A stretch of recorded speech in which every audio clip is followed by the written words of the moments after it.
ಏನಾಗಿದೆ ವೈದ್ಯ ಮೇಲಾಗಿರುವಂತಹ ಹತ್ಯೆ ಮತ್ತು ಅತ್ಯಾಚಾರವನ್ನ ಖಂಡಿಸಿ ಬೆಳಿಗ್ಗೆ 6 ಗಂಟೆಯಿಂದ ನಾಳೆ 6 ಗಂಟೆವರೆಗೂ ಕೂಡ ಪ್ರತಿಭಟನೆಯನ್ನ ಮಾಡ್ತಿದ್ದಾರೆ.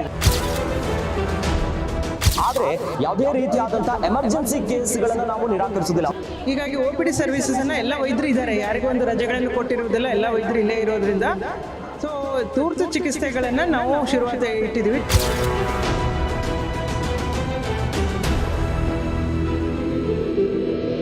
ಇವತ್ತು ದೇಶದಾದ್ಯಂತ ಕಲ್ಕತ್ತಾದಲ್ಲಿ ಏನಾಗಿದೆ ವೈದ್ಯ ಮೇಲಾಗಿರುವಂತಹ ಹತ್ಯೆ ಮತ್ತು ಅತ್ಯಾಚಾರವನ್ನ ಖಂಡಿಸಿ ಭಾರತೀಯ ವೈದ್ಯಕೀಯ ಸಂಘ ಇಡೀ ದೇಶದಾದ್ಯಂತ ಬೆಳಿಗ್ಗೆ 6 ಗಂಟೆಯಿಂದ ನಾಳೆ 6 ಗಂಟೆವರೆಗೂ ಕೂಡ ಪ್ರತಿಭಟನೆಯನ್ನ ಮಾಡ್ತಿದ್ದಾರೆ. ಆದ್ರೆ ಯಾವುದೇ ರೀತಿಯಾದಂತಹ ಎಮರ್ಜೆನ್ಸಿ ಕೇಸ್ಗಳನ್ನ ನಾವು ನಿರಾಕರಿಸುವುದಿಲ್ಲ. ಅವರಿಗೆ ಯಾವ ರೀತಿ ಚಿಕಿತ್ಸೆ ಬೇಕೋ ಅದನ್ನು ಕೊಡ್ತೀವಿ. ಆದ್ರೆ ಸಣ್ಣ ಪುಟ್ಟ ವಿಚಾರಗಳಿಗೆ ಆಸ್ಪತ್ರೆಯಲ್ಲಿ ಒಂದಿಷ್ಟು ಸಮಸ್ಯೆಗಳಿಗೆ ಆಸ್ಪತ್ರೆ ಬರ್ತಾರ, ಅದನ್ನ OPD ಅಲ್ಲಿ ಓಪನ್ ಇರಲ್ಲ ಅಂತ ಇವತ್ತು ಪ್ರತಿಭಟನೆ ಆಗ್ತಾ ಇದೆ.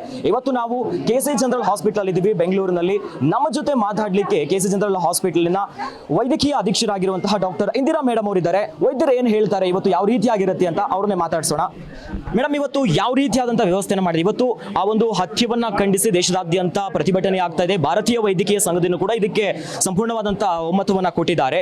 ಇವತ್ತು ಹಾಸ್ಪಿಟಲ್ ಅಲ್ಲಿ, ಸರ್ಕಾರಿ ಆಸ್ಪತ್ರೆಯಲ್ಲಿ ಯಾವ ರೀತಿಯಾಗಿ ವ್ಯವಸ್ಥೆಗಳಿರುತ್ತೆ, ಏನ್ ಹೇಳ್ತೀರಾ?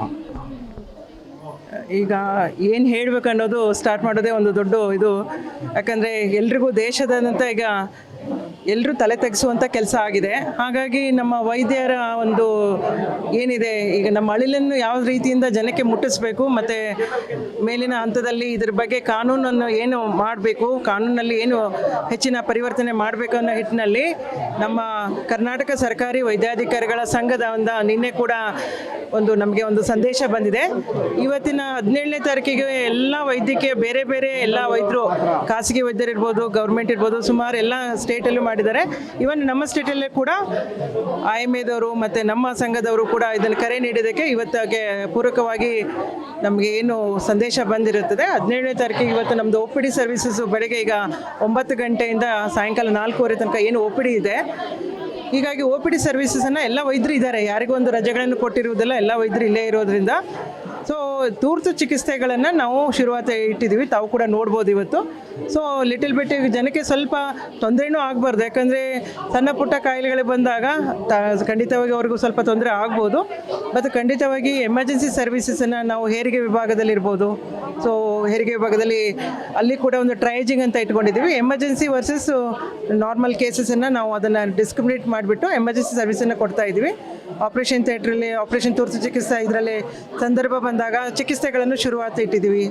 ಮತ್ತು ICU ಇರ್ಬೋದು, ಡಯಾಲಿಸಿಸ್ ಇರ್ಬೋದು, ಮತ್ತು ರೂಮ್ ನಂಬರ್ 10 ಅಪಘಾತ ಅಂದರೆ ಕ್ಯಾಶುಯಾಲಿಟಿ ವಿಭಾಗ ಖಂಡಿತವಾಗಿ ಕಂಟಿನ್ಯೂಸ್ ಓಪನ್ ಆಗಿದೆ. ಅದಕ್ಕೆ ನಮ್ಮ ಎಲ್ಲ ವೈದ್ಯರು, ಕಿರಿಯ ವೈದ್ಯರು ಅದಕ್ಕೆ ಒಂದು ಟ್ರೈಜಿಂಗ್ ಅಂತ ತಾವು ಕೂಡ ನೋಡ್ಬೋದು, ಟ್ರೈಜಿಂಗ್ ಇಟ್ಟಿದ್ದೀವಿ. ಅದರಲ್ಲಿ ಒಂದು ಸ್ಕೂಟಿ ಮಾಡ್ತಾ ಇದ್ದಾರೆ. ಮತ್ತು ಫಿಸಿಷಿಯನ್ ಇರ್ಬೋದು, ಸರ್ಜನ್ಸು, ಆರ್ಥೋಪೆಡಿಷನ್ಸು, ಎಲ್ಲ ತುರ್ತು ಚಿಕಿತ್ಸಾ ವಿಭಾಗದ ವೈದ್ಯರು ಇವತ್ತು ನಮ್ಮ ಡಿಪಾರ್ಟ್ಮೆಂಟಲ್ಲಿ ತುಂಬ, ಯಾಕಂದರೆ ಯಾರು ಜನಕ್ಕೂ ಕೂಡ ತೊಂದರೆ ಆಗ್ಬೋದು ಹಿನ್ನೆಲೆಯಲ್ಲಿ ಸ್ವಲ್ಪ ಅತಿ ಜಾಗರೂಕತೆಯಿಂದ ಜನಕ್ಕೆ ಸ್ಪಂದಿಸುವಂಥದ್ದು ಕೂಡ ನಮ್ಮ ವೈದ್ಯರು ಮಾಡ್ತಾ ಇದ್ದಾರೆ. ಎಷ್ಟು ಬೇಜಾರಾದರೂ ಕೂಡ ನಾವು ರೋಗಿಗಳ ಹಿತದೃಷ್ಟಿಯಿಂದ ನಾವು ಮಾಡಲೇಬೇಕು ಅನ್ನೋ ಒಂದು ಇದರಲ್ಲಿ ಓನ್ಲಿ ಥಿಂಗ್ ನಮ್ಮ ಬೇಡಿಕೆ ಅಂದ್ರೇನು, ಜಸ್ಟಿಸ್ ಸಿಗಬೇಕು. ಇವತ್ತು ಒಂದು ಹೆಣ್ಮಗಳಿಗಾಯಿತು, ಇವತ್ತು ಇನ್ನೊಂದು ಯಾರಿಗೂ ಆಗಬಾರ್ದು. ಆ ನಿಟ್ಟಿನಲ್ಲಿ ನಮಗೆ ಧನ್ಯವಾದ ಹೇಳೋಕ್ಕೆ ಇಷ್ಟಪಡ್ತೀವಿ. ನಮ್ಮ ಮಾನ್ಯ ಆರೋಗ್ಯ ಸಚಿವರು ಕೂಡ ಇದಕ್ಕೆ ರೋಗಿಗಳಿಗೆ ತೊಂದರೆ ಆಗದಂಗೆ ನೀವೇನು ಪ್ರತಿಭಟನೆ ಮಾಡ್ತಾ ಇದ್ದೀರಾ ಅದಕ್ಕೆ ನಮ್ಮದು ಕೂಡ ಒಂದು ಇದು ಇದೆ, ಅದಕ್ಕೆ ಕೂಡ ನಾವು ಸ್ಪಂದನೆ ಮಾಡ್ತೀವಿ ಅನ್ನುವಂಥದ್ದು ಹೇಳಿದ್ದಾರೆ. ಇನ್ನೂ ಮುಂದುವರಿದು ಇನ್ನೂ ಹೇಳೋಕ್ಕಂದರೆ ಸರ್ಕಾರದ ಮಟ್ಟದಲ್ಲಿ ಇವತ್ತು ನಾನು ಕೂಡ ಈಗ ಒಂದು ಸಭೆಗೆ ಹೋಗ್ತಾ ಇದ್ದೀನಿ. ಒಂದು ಕಮಿಟಿ ಅಂದರೆ ಹೆಣ್ಣು ಮಕ್ಕಳ safety for woman in work place, doctors ಇರ್ಬೋದು ಅಥವಾ ಇನ್ನೊಂದು ಸಿಬ್ಬಂದಿ ವರ್ಗ, ಅದಕ್ಕೆ ಒಂದು SOPs ಮಾಡೋಕ್ಕೆ ನಾನು ಒಂದು ಕಮಿಟಿ ಮೆಂಬರ್ ಅನ್ನೋಕ್ಕೂ ಖುಷಿ ಕೊಡುವಂಥದ್ದು.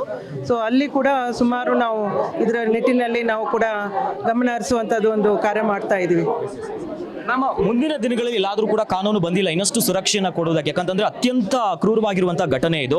ಸೊ ಯಾವ ರೀತಿಯಾಗಿ ಮುಂದಿನ ನಡೆ ಯಾವ ರೀತಿಯಾಗಿರುತ್ತೆ? ಎಲ್ಲಾದರೂ ಸರ್ಕಾರದಿಂದ ಸರಿಯಾದ ಸ್ಪಂದನೆ ಬಂದಿಲ್ಲ ಅಂತಂದ್ರೆ ಏನಾದರೂ ವಿಚಾರ ಅದ್ರ ಬಗ್ಗೆ ಆಗ್ತಾ ಇದೆಯಾ? ಸ್ಪಂದನೆ ಬಂದಿಲ್ಲ ಅಂತೆಲ್ಲ, ಸ್ಪಂದನೆ ಇಮಿಡಿಯೇಟ್ ಆಗಿ ನಮ್ಮ ಆರೋಗ್ಯ ಸಚಿವರು ಇದರ ಬಗ್ಗೆ ಸ್ಪಂದನೆ ಕೊಟ್ಟಿದ್ದಾರೆ. ಖಂಡಿತವಾಗಿ ಇನ್ನೂ ಇರುವಂಥ ಕಾನೂನನ್ನು ಇನ್ನೂ ಹೇಗೆ ಒಂದು ಉತ್ತಮವಾದ ಅಂದರೆ ತುಂಬ ಸ್ಟ್ರಾಂಗ್ ಆಗಿ ಮಾಡುವಂಥದ್ದು. ಅಂದರೆ ಮುಂದೆ ದಿನದಲ್ಲಿ ನಮ್ಮ ವೈದ್ಯರು ನೈಟ್ ಡ್ಯೂಟಿ ಇರ್ತಾರೆ, ಯಾಕಂದರೆ ಬೆಳಗ್ಗೆ ಹೊತ್ತಿನಲ್ಲಿ ಸುಮಾರು ಎಲ್ಲರೂ ನಾವು ಕೆಲಸ ಮಾಡ್ತಾ ಇರ್ತೀವಿ, ರಾತ್ರಿ ಪಾಳಿಯಲ್ಲಿ ಕೆಲಸ ಮಾಡುವಂಥ ವೈದ್ಯರು ಇರ್ಬೋದು, ಅರೆ ವೈದ್ಯಕೀಯ ಸಿಬ್ಬಂದಿರು, ಈ ಥರ ಜನ ಮಾಬಲ್ಲಿ ಬಂದು ಈ ಥರ ಗಲಾಟೆಗಳಾದಾಗ ಯಾವ ಥರ ಇರಬೇಕು. ಆಲ್ರೆಡಿ ನೀವು ಅಂದ್ಕೊಂಡಿರ್ಬೇಕು, ರೀಸೆಂಟಾಗಿ ಕೂಡ ಒಂದು ಗೈಡ್ಲೈನ್ಸ್ ಹೊರಡಿಸಿದ್ದಾರೆ, ಶಿಕ್ಷೆ ಇದು ಅಪರಾಧ, ಅಟ್ಯಾಕ್ ಮಾಡಬಾರ್ದು ಅನ್ನೋವಂಥದ್ದು. ಅದನ್ನು ಇನ್ನೂ ಈ ಥರ ಇದ್ದಾಗ ಇನ್ನೂ ಸ್ಟ್ರಾಂಗ್ ಯಾವ ಥರ ಮಾಡ್ಬೋದು. ನಮ್ಮ ಕರ್ನಾಟಕ ಸರ್ಕಾರದಲ್ಲಿ ಆಲ್ರೆಡಿ ಆಗೋಗಿದೆ, ಬಟ್ ಇನ್ನೂ ಇನ್ನೂ ಪೂರಕವಾಗಿ ಮಾಡ್ಬೋದು ಅನ್ನೋಕ್ಕೆ ಸುಮಾರು ಪಾಯಿಂಟ್ಸ್ ಮೇಲೆ ನಾವು ವರ್ಕೌಟ್ ಮಾಡೋಕ್ಕೆ ಇವತ್ತು ಕೂಡ ನಾನು ಪ್ರಿಲಿಮಿನರಿ ಮೀಟಿಂಗಿಗೆ ನಾನು ಕೂಡ ಹೋಗ್ತಾ ಇದ್ದೀನಿ. ಖಂಡಿತವಾಗಿಯೂ ನಮಗೆ ಸರ್ಕಾರದಿಂದ ಆಲ್ರೆಡಿ ಪ್ರೊಟೆಕ್ಷನ್ ಇದೆ ನಮ್ಮ ಕರ್ನಾಟಕದಲ್ಲಿ, ಬಟ್ ಇನ್ನೂ ಇದಕ್ಕೆ ಸ್ಟ್ರಾಂಗ್ ಆಗಿ ಮಾಡೋಕ್ಕೆ ಇಂಡಿಯನ್ನಲ್ಲಿ ಹೊರಡ್ತಾ ಇದ್ವಿ. ಅದಕ್ಕೂ ಕೂಡ ನಾವು ಆಶೆ ಕೂಡ ವ್ಯಕ್ತಪಡಿಸ್ತೀವಿ. ಮತ್ತು ನಾವು ಹೋಗಿ ಬಂದರೆ ನಮಗೆ ಇದೆ, ಯಾಕಂದರೆ ನಾವು ಕೇಳಿದ್ದೆಲ್ಲ ಕೊಟ್ಟಿದ್ದಾರೆ, ಇದ್ರ ಕೂಡ ಆಗುತ್ತೆ ಅನ್ನೋದು ನಮ್ಮ ಭರವಸೆ ಇದೆ. ಇವಿಷ್ಟು KC ಜನರಲ್ ಅಲ್ಲಿ ನಾವು ಕೇಳಿ ಬರ್ತಿರುವಂತಹ ಮಾತು. ಇವತ್ತು ಯಾವುದೇ ರೀತಿಯಾದಂತಹ ಸಮಸ್ಯೆಗಳಾಗಲ್ಲ, ಕೇವಲ ತುರ್ತು ಚಿಕಿತ್ಸೆಗೆ ಅವಕಾಶಗಳಿರುತ್ತೆ, ಆದರೆ OPD ಅಲ್ಲಿ ಕ್ಲೋಸ್ ಇರುತ್ತೆ ಅನ್ನುವಂಥದ್ದು ಇಲ್ಲಿನ ವೈದ್ಯಕೀಯ ಅಧೀಕ್ಷರಾಗಿರುವಂತಹ ಡಾಕ್ಟರ್ ಇಂದಿರಾ ಮೇಡಮ್ ಅವರ ಮಾತಾಗಿದೆ. ಗ್ಯಾರಂಟಿ ನ್ಯೂಸ್, ಸುದ್ದಿ ಖಚಿತ, ನ್ಯಾಯ ನಿಶ್ಚಿತ.